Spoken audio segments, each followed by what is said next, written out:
Em uma manhã tranquila de abril de 2024, as águas serenas do rio Lumber foram interrompidas por um som que mudaria para sempre a vida de uma comunidade inteira. Um pescador de 55 anos, Johnny Jacobs, estava em seu local habitual de pesca quando ouviu algo que o fez questionar tudo o que estava acontecendo. O choro angustiante de uma mulher vindo da mata, seguido pelo estrondo inconfundível de um tiro. O que se seguiu foi a descoberta de um caso que exporia os segredos mais sombrios por trás da fachada perfeita de uma igreja, revelando uma teia de manipulação, abuso e controle que durara anos. A vítima era Micah Miller, uma jovem de 30 anos conhecida por sua bondade e dedicação à fé, casada com um pastor respeitado da comunidade.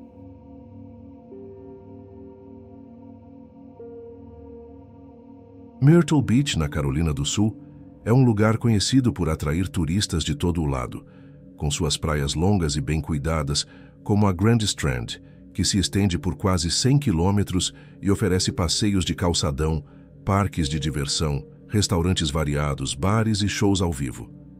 A cidade recebe mais de 20 milhões de visitantes por ano, o que a torna um ponto animado para quem busca sol, comida boa e lazer. Além disso, a comunidade local tem uma presença religiosa bem forte, com igrejas como a Solid Rock at Market Common servindo como centro para muitas famílias, onde as pessoas se reúnem para cultos, atividades de jovens e eventos que fortalecem os laços. A área está crescendo rápido em número de moradores, com a população chegando perto de 400 mil em 2023, um aumento de 28% nos últimos 10 anos, o que traz mais gente e oportunidades, mas mantém um ar de paz e tranquilidade no dia a dia, longe de grandes confusões. Micah Frances Miller nasceu no dia 7 de março de 1994, em Wichita, no Kansas, e cresceu em uma família grande e unida. Ela tinha 5 irmãos: Destiny, Anastasia, Abigail, Sierra e Nathaniel, e seus pais eram Angelita Ramírez e Michael Francis. Desde pequena, Micah era cheia de energia, sempre animada e pronta para fazer amigos, se dando bem com todo mundo ao redor. Ela era especialmente próxima de Sierra, a irmã mais nova com quem trocava mensagens quase todos os dias na vida adulta, e de Nathaniel, um dos irmãos, com quem compartilhava uma ligação forte e de confiança. Em 2007, quando Micah tinha 13 anos, sua família decidiu se mudar para Myrtle Beach, na Carolina do Sul, junto com a mãe, o padrasto e os 4 irmãos, em busca de uma vida nova nessa cidade à beira-mar. No ano seguinte, em 2008, aos 14 anos, eles começaram a frequentar a igreja Solid Rock, onde Micah logo se destacou por sua personalidade falante e carismática. Ela fazia amigos com facilidade, participando de atividades e se envolvendo no grupo de jovens, o que a tornava popular entre os membros mais novos da congregação. Foi nessa igreja que Micah conheceu John Paul Miller, que na época tinha 28 anos e atuava como líder do grupo de jovens e pastor assistente. Ele já era casado havia 7 anos e era pai de 5 filhos, vivendo uma vida estabelecida na comunidade religiosa. Apesar da diferença de idade, surgiu uma amizade entre a adolescente e o pastor, que se desenvolveu aos poucos enquanto Micah participava das atividades da igreja. Anos depois, quando Micah completou 18 anos, John Paul oficializou o casamento dela com seu namorado na época, Jeremy Dias, em uma cerimônia que mostrou o quanto ele já estava envolvido na vida dela. Nos 4 anos seguintes, Micah se dedicou a várias funções na igreja, ajudando em missões, participando de coros e lidando com tarefas administrativas que a mantinham ocupada e integrada ao grupo. John Paul a promoveu para ser sua secretária pessoal, o que a colocava mais perto do dia a dia da liderança. Além disso, ela era convidada com frequência para a casa da família Miller, onde atuava como babá dos filhos dele, passando tempo com eles e se tornando parte do ambiente familiar. Alison Miller, a esposa de John Paul na época, a tratava como se fosse uma filha adotiva, convidando-a para jantares em família, ensinando-a a dirigir e até ajudando-a a tirar a carteira de motorista, o que criava um laço de confiança e afeto entre elas. À medida que Micah Frances Miller se tornava uma figura proeminente na igreja Solid Rock, rumores começaram a surgir na comunidade religiosa de Myrtle Beach sobre a natureza de sua relação com John Paul Miller, o pastor e líder juvenil da igreja.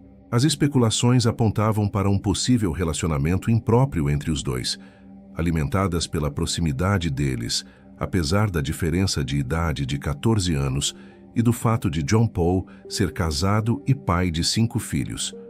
Esses rumores começaram a se espalhar entre os membros da congregação, criando um clima de desconfiança.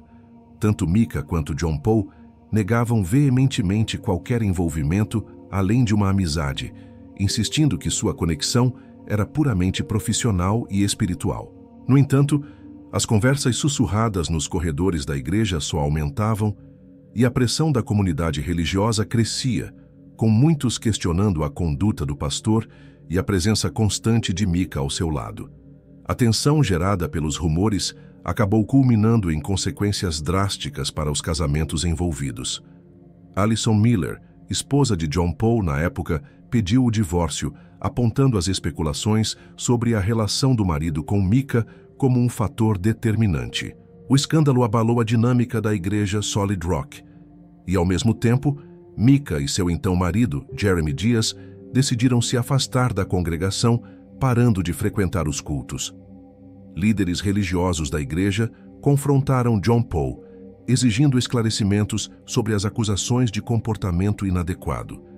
Mas ele continuou a negar qualquer relação além da amizade com Micah. Apesar das negativas, as suspeitas não desapareceram e a comunidade permaneceu dividida, com muitos membros mantendo a desconfiança em relação às intenções do pastor. Em 2017, as suspeitas da comunidade foram confirmadas quando Micah, então com 23 anos, e John Paul, com 37, anunciaram seu casamento. A notícia caiu como uma bomba na igreja Solid Rock, validando os rumores que circulavam há anos. A união gerou revolta entre muitos membros, que viam a situação como moralmente questionável, especialmente considerando que John Paul havia sido casado com Alison e que Micah era significativamente mais jovem. Como resultado, várias famílias decidiram deixar a igreja em protesto, sentindo que a liderança de John Paul havia comprometido a integridade da instituição. O escândalo abalou profundamente a credibilidade da Solid Rock, transformando o que era um centro de fé em um foco de controvérsia na comunidade de Myrtle Beach. Surpreendentemente, Alison Miller, a ex-esposa de John Paul, não demonstrou rancor em relação a Micah, apesar do fim de seu casamento. Em vez disso, ela expressava maior confiança em Micah do que no próprio ex-marido, tratando-a com respeito e até mesmo com afeto, como se fosse uma filha. Durante o processo de divórcio, Alison fez revelações chocantes sobre John Paul, trazendo à tona acusações graves que pintavam um retrato perturbador de seu caráter. Ela alegou que ele tinha sérios problemas mentais e comportamentos que comprometiam sua posição como líder espiritual, lançando uma sombra ainda mais escura sobre sua reputação. No processo de divórcio, Alison apresentou acusações explosivas contra John Paul, detalhando um padrão de comportamento alarmante. Ela afirmou que ele sofria de problemas mentais graves e fazia uso abusivo de substâncias, o que impactava sua conduta como pastor. Mais grave ainda, Alison acusou John Paul de comportamentos inapropriados com menores que estavam sob sua responsabilidade como líder juvenil na igreja, sugerindo um abuso de poder em sua posição. Além disso, ela revelou que ele tinha um vício em prostituição e pornografia, o que chocou ainda mais a comunidade. Essas denúncias influenciaram a decisão sobre a custódia dos 5 filhos do casal, que só foi concedida a John Paul com a condição de que Micah estivesse presente, já que Alison acreditava que Micah oferecia um ambiente mais seguro para as crianças do que o próprio pai. Após o divórcio de John Paul Miller e Alison, a igreja Solid Rock interveio na situação, exigindo que o pastor fizesse terapia para lidar com as acusações e os problemas que haviam surgido, mas ele nunca seguiu com o tratamento, ignorando as orientações dos líderes religiosos. Com o tempo, seus sermões começaram a mostrar atitudes machistas de forma clara, onde ele falava sobre como as mulheres deviam honrar os maridos como chefes da casa e como qualquer desrespeito a isso era visto como uma ofensa a Deus. Ele chegava a dizer que se uma mulher estava passando por dificuldades na vida, era porque não estava cumprindo seu papel no casamento, o que assustava muitos ouvintes, especialmente as mulheres na congregação. Esses comentários revelavam os primeiros sinais públicos de um comportamento abusivo, com discursos que justificavam o controle sobre as esposas e criticavam coisas como mulheres que reclamam ou não atendem às expectativas dos maridos, criando um ambiente desconfortável na igreja. O primeiro sinal claro de que algo estava muito errado no casamento veio em 16 de novembro de 2022, quando Micah deixou a casa que dividia com John Paul depois de uma briga violenta que a deixou abalada.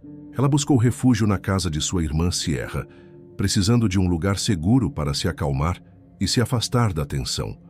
Foi nesse momento que John Paul começou uma campanha de terror psicológico contra ela, enchendo-a de mensagens e ligações insistentes para forçá-la a voltar, mostrando um lado controlador que piorava a cada hora.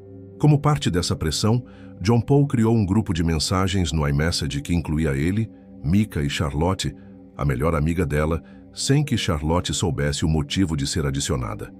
Ele usou o grupo para atacar Micah de forma constante, dizendo que ela era uma esposa terrível e que estava pecando contra Deus ao priorizar a família em vez do marido. A briga que levou a tudo isso tinha começado com um jogo de perguntas e respostas que John Paul propôs, onde perguntou a Micah quem ela beijaria se pudesse escolher uma mulher. Quando ela respondeu de brincadeira que seria Charlotte, já que era sua melhor amiga e não contaria para ninguém, John Paul explodiu de raiva, o que escalou para a saída de Micah da casa e o início dos ataques no grupo. As ameaças de John Paul pioraram rapidamente, culminando em uma mensagem direta, onde ele dizia: "Estou armado e estou pronto", o que soava como uma ameaça clara de violência enquanto se dirigia para a casa de Sierra para buscá-la à força. Sierra e Micah, assustadas, avisaram que chamariam a polícia se ele aparecesse, o que o fez recuar um pouco. Em vez de parar, ele mudou de tática, começando a ameaçar que se machucaria se Micah não voltasse para casa, dizendo coisas como "seu sangue estará nas suas mãos", para aumentar a culpa dela. Esse ciclo de manipulação psicológica se estabeleceu, alternando entre raiva, promessas de mudança e chantagem emocional, tornando difícil para Micah se manter afastada. Sob essa pressão constante, Micah acabava retornando para casa, mas o padrão se repetia, com ela escapando de novo em momentos de crise, só para ser puxada de volta. John Paul usava táticas de castigo, como tirar todos os pertences dela e jogá-los no pátio ou na rua, dizendo que se ela quisesse voltar, teria que aceitar as condições dele, ou então os itens iriam para o lixo ou doação. Em uma ocasião, ele se apropriou do telefone de Micah e enviou mensagens para outros membros da igreja se passando por ela, com o objetivo de fazê-la parecer ruim e isolá-la dos amigos. Esse isolamento sistemático da família e dos amigos era parte de um plano maior, onde ele a fazia depender só dele, cortando laços e controlando quem ela via ou com quem falava, o que piorava sua sensação de estar presa. Em 8 de outubro de 2023, Micah deu o primeiro passo legal para se livrar do casamento, solicitando o divórcio em documentos públicos, onde detalhava as razões para a separação. Ela alegava ter sofrido abusos de várias formas, incluindo o emocional, que a fazia se sentir culpada e isolada, o físico, com agressões que a machucavam diretamente, o espiritual, usando a fé e a igreja para controlá-la, o financeiro, limitando seu acesso a dinheiro e bens, e o sexual, com atos forçados que violavam sua vontade. Além disso, Micah denunciava infidelidades constantes de John Paul com várias mulheres, o que piorava a confiança no relacionamento. O caso acabou sendo arquivado em fevereiro de 2024, quando ela decidiu voltar para o casamento sob pressão, indicando que eles tentariam resolver as diferenças, mas isso só prolongava o ciclo de problemas. Logo após a primeira tentativa de divórcio, evidências físicas de perseguição começaram a aparecer, deixando Mika ainda mais assustada. Ela encontrou lâminas nos pneus do carro, que a polícia identificou como dispositivos feitos para esvaziar os pneus devagar, e isso aconteceu 2 vezes na mesma semana, forçando-a a chamar as autoridades. Além disso, mecânicos descobriram um rastreador GPS no veículo enquanto consertavam os danos. E Mika relatou que isso se repetiu em 4 ocasiões diferentes, com os aparelhos escondidos para monitorar seus movimentos sem que ela soubesse. John Paul justificava essas ações dizendo que eram medidas de segurança, por causa dos supostos problemas mentais dela, alegando que ela tinha episódios anuais de comportamento imprudente, como gastar muito dinheiro quando parava de tomar remédios, e que ele tinha poder de decisão sobre sua saúde. Em março de 2024, a perseguição ganhou força quando John Paul seguiu Mika até um posto de gasolina enquanto ela dirigia para uma concessionária de carros. Lá ele parou ao lado dela na bomba e tentou falar, mas ela mandou que ele se afastasse, pegando o telefone para gravar a cena como prova. Em resposta, John Paul também começou a gravá-la e ameaçou postar o vídeo no Facebook em poucas horas, dizendo que mostraria como ela o estava seguindo, invertendo a situação para se fazer de vítima. Esse episódio intensificou o padrão de stalking, com Mika relatando à polícia que se sentia vigiada o tempo todo, incluindo chamadas de números bloqueados e carros a seguindo, o que a deixava com medo constante pela própria vida. Em fevereiro de 2024, John Paul levou seu controle a um nível extremo ao hospitalizar Mika contra a vontade dela em uma clínica de saúde mental, alegando que ela havia comprado uma arma e que ele temia que ela se machucasse ou a outros. Ele usou um poder notarial para autorizar a internação, dizendo que tinha autoridade sobre as decisões de saúde dela por causa de episódios passados, como um onde ela deixou o carro no estacionamento de um Walmart e ele pegou as chaves e a bolsa. No entanto, quando o pai de Mika pediu para ver o documento, descobriu que não havia assinatura dela nem validação de um notário, tornando o papel inválido e sugerindo que foi forjado para justificar a ação. Enquanto Mika estava internada, John Paul aproveitou para remover vários pertences dela da casa que dividiam, incluindo itens pessoais que ela guardava. Ele apagou arquivos dos aparelhos eletrônicos dela, destruindo evidências que ela havia reunido para apoiar o divórcio, como mensagens, fotos e documentos que provavam os abusos e infidelidades. Além disso, ele tomou o controle do carro dela, alegando que era propriedade do casal e que não devolveria por pelo menos 1 mês, para evitar que ela tivesse episódios imprudentes, o que a polícia não considerou crime por eles ainda serem casados. Como resultado, Mika perdeu acesso às suas contas online, com senhas alteradas no iCloud, e-mail e Facebook, deixando-a sem poder recuperar fotos, contatos ou provas digitais que precisava. Após finalmente conseguir se mudar para um apartamento próprio, longe de John Paul, Mika começou a usar suas redes sociais para compartilhar vídeos que jogavam luz sobre sua experiência pessoal, sem nunca citar nomes diretamente. Esses vídeos, postados no início de 2024, abordavam relacionamentos abusivos, com conselhos específicos para mulheres presas em situações de violência doméstica. Ela falava sobre abusos que incluíam forçar a vítima a usar drogas ilegais, agressões físicas e emocionais, além de abusos sexuais, sempre destacando como essas situações destruíam a autoestima e a liberdade de quem sofria. Mika também fazia questão de dizer que o divórcio era uma escolha válida em casos de abuso, usando sua fé para argumentar que Deus não queria que ninguém vivesse em dor, já que, segundo ela, Cristo já havia carregado todo o sofrimento para libertar as pessoas. Esses posts eram uma evidência pública de que ela vivia uma situação difícil, servindo como um grito de ajuda disfarçado de apoio a outras vítimas. Em um ato cruel que marcou um dos pontos mais baixos do comportamento de John Paul, ele postou uma foto íntima de Mika no Facebook, onde ela aparecia em uma situação extremamente pessoal e vulnerável, possivelmente sem roupa. Mais tarde, em um e-mail enviado a ela, ele confessou que foi o responsável pela publicação, tentando minimizar o ato ao dizer que a imagem ficou online por menos de 1 hora antes de ser removida. No mesmo e-mail, ele admitiu que sua intenção era clara. Queria machucá-la emocionalmente, humilhá-la e exercer controle mesmo estando separados. Quando Mika denunciou o caso à polícia, as autoridades disseram que não podiam provar quem fez o post, e nenhuma ação foi tomada, deixando-a ainda mais exposta e sem proteção contra as ações do marido.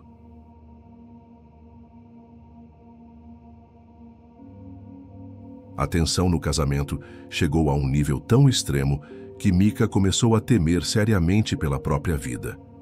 Em conversas com sua irmã Sierra, com quem mantinha contato diário, ela fez uma declaração assustadora. "Se me encontrarem sem vida com uma bala na cabeça, não fui eu, foi John Paul." A frase, dita com uma clareza perturbadora, mostrava o quanto ela acreditava que o marido poderia ser capaz de algo extremo. Ela expressava repetidamente o medo de não sobreviver até o divórcio, compartilhando essa preocupação com outros familiares e amigos próximos, o que deixou todos em estado de alerta. A família de Mika, especialmente Sierra, ficou atenta a qualquer sinal de perigo, sabendo que as ações de John Paul estavam se tornando cada vez mais ameaçadoras. No dia 27 de abril de 2024, apenas 9 dias após Mika entrar com seu terceiro pedido de divórcio, a tragédia começou a se desenrolar. Às 11h38 da manhã, a câmera Ring do apartamento dela capturou sua saída de casa, marcando o início de seus últimos momentos. Por volta do meio-dia, às 12h12, ela foi vista entrando na casa de penhores Dix, onde comprou uma arma, conforme registrado por câmeras de segurança e comprovado por um recibo. Depois disso, Mika dirigiu seu Honda Accord preto pela rodovia 501, fazendo uma parada em um posto de gasolina às 13h06 para abastecer e comprar uma bebida energética e um sanduíche, como mostram imagens de vigilância. Às 14h54, já no Parque Estadual Lumber River, na Carolina do Norte, a cerca de 1h30 de Myrtle Beach, Mika fez uma ligação perturbadora para o 911. Durante a chamada, ela perguntou calmamente à operadora se era possível rastrear a localização de seu telefone, confirmando que estava com o recurso de localização ativado. Quando questionada sobre o que estava acontecendo, ela declarou com uma voz tranquila, mas firme, que estava prestes a atentar contra a própria vida e queria garantir que sua família soubesse onde encontrá-la.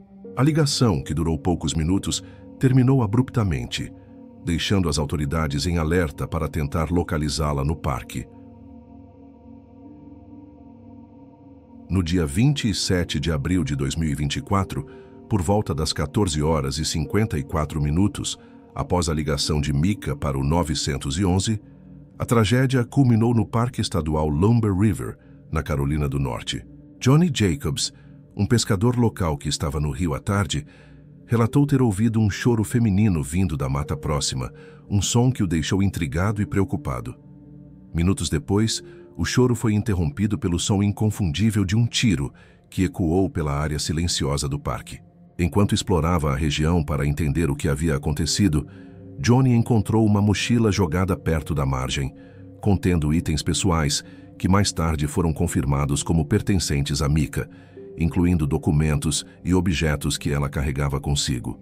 Às 16h23, a polícia, alertada pela ligação ao 911 e guiada pela localização do telefone de Mika, encontrou seu corpo flutuando de bruços nas águas do rio, marcando o fim trágico de sua jornada. A autópsia realizada pelo legista do condado de Robeson trouxe detalhes cruciais, mas também deixou lacunas significativas.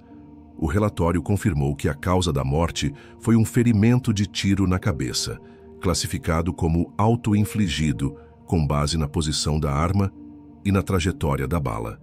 A arma, uma pistola Sig Sauer, foi recuperada na água próxima ao corpo e seu número de série correspondia ao da compra feita por Mika na casa de penhores Dix naquela manhã. No carro dela, estacionado a poucos metros, os investigadores encontraram uma caixa de munição compatível com a arma, reforçando a narrativa inicial.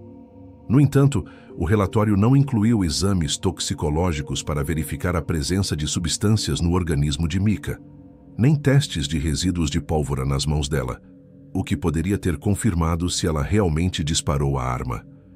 Essas omissões levantaram dúvidas sobre a profundidade da investigação. Nos dias seguintes, John Paul agiu rapidamente para controlar as circunstâncias após a morte de Micah. Ele pressionou os pais dela, Angelita Ramírez e Michael Francis, a assinar uma autorização para a cremação do corpo, alegando que era necessário para cumprir os trâmites legais. Quando eles hesitaram, querendo mais tempo para processar a perda e considerar uma segunda autópsia, John Paul ameaçou impedir que vissem o corpo de Micah caso não assinassem imediatamente. Sob essa pressão emocional, os pais cederam, e o corpo foi cremado em poucos dias, destruindo qualquer possibilidade de exames adicionais que poderiam esclarecer dúvidas sobre a causa da morte. A família de Micah, devastada, viu isso como uma tentativa de ocultar evidências. O comportamento de John Paul após a morte chocou ainda mais a comunidade. Durante um sermão na igreja Solid Rock, apenas 2 dias depois, em 29 de abril de 2024, ele anunciou a morte de Micah de forma casual, como se fosse um comentário passageiro. Ele disse à congregação que tentou ressuscitá-la, orando por 45 minutos ao lado do corpo, uma afirmação que muitos acharam estranha e teatral.